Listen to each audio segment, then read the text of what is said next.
Coming out of the British Grand Prix, we have another setback for Jago Geerts, and that is another injury. Obviously, this has not been the year he probably wanted.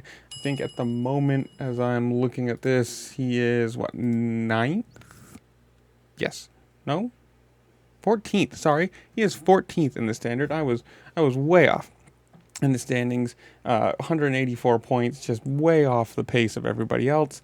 And it's just one of those years that is seeming where nothing is going right.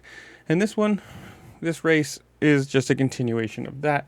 In Moto 1, he had a pretty bad start, ended up crashing, and from a quote of him saying, "I had a crash in the first moto, ended up with a broken big toe and a twisted ankle. The healing process begins. See you soon." Now, he didn't finish the first moto, obviously didn't race the second moto, and he just ended up sitting there in the infield for the rest of the first race.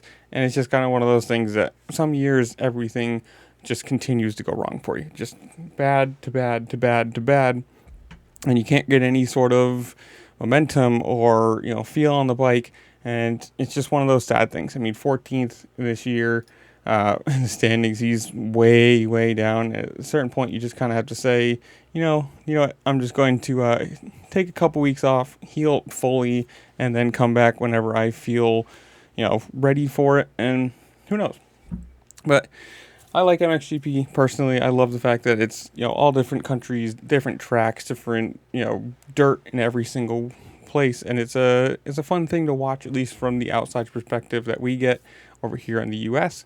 But that's what I'm going to leave you guys. Comment down below. You tell me. Are you watching MXGP? Are you only an American motocross, supercross fan? Whatever it is, comment down below. Tell me what you think.